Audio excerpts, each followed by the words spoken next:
Good morning. Okay, so on my list, it says to read section 28, verses 1 through 5 today, and then on Sunday, reread 27 and 28. Well, I switched it up.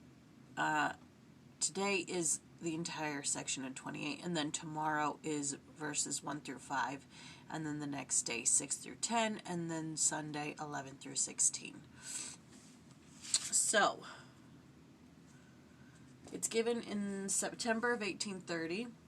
The location is Fayette, New York. It's for Oliver Cowdery, and the prominent doctrine or theme is one at the head, the order of revelation. So I haven't finished watching the podcast yet. I've been preoccupied. Anyways, but the background behind this is that a man named Hiram Page, who later becomes Oliver Cowdery's brother-in-law, or is Oliver Cowdery's brother-in-law at this time, he has a seer stone, what he calls a seer stone, and he is receiving revelation for the church, or so he says. And many of the members of the church are being led away by these false prophecies. And they're having a conference, and Joseph receives this revelation, and it gives him comfort as to what to do about this. Now, I'm sure that there's tons of history that they're giving and context and circumstances that they give in the podcast, which would be really insightful at this moment. But just in my personal reading of this and studying the limited history that I have in my books here without the podcast, I can kind of understand how this happened. You know, Joseph comes forward and says he has seen visions, has seen angels, has seen God. And then he's translating the Book of Mormon through seer stones in a hat. And, you know, everybody kind of knows these circumstances, and they believe him. Now, Hiram Page, he was one of the 8 witnesses to the Book of Mormon. So he didn't see Moroni with the plates. He just saw the plates. So he knows that these things are true, that Joseph translated the Book of Mormon, that it was real, that he had seer stones.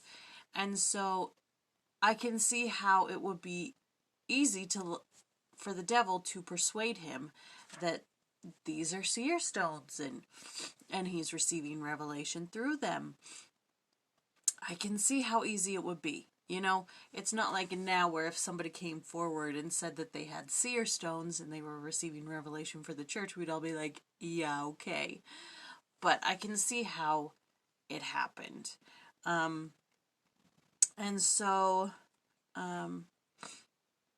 the revelation addresses Oliver Cowdery specifically, revealing the principle of divine revelation.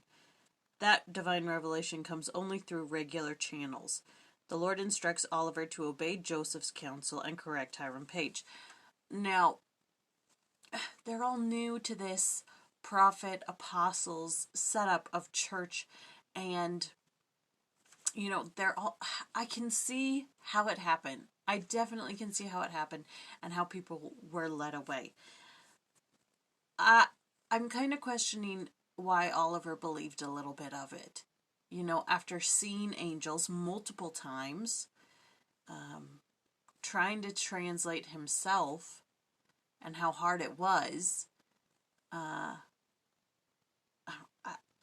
can see how, like, the Whitmers were led away and some others. I can't really understand Oliver. But anyways, it just goes into who Hiram Page was. The section basically talks about the channels of which revelation comes, and then Oliver's mission as a missionary to the Lamanites. And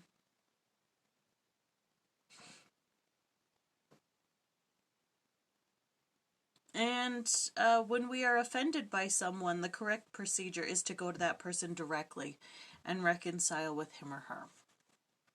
So that's basically the overview of section 28.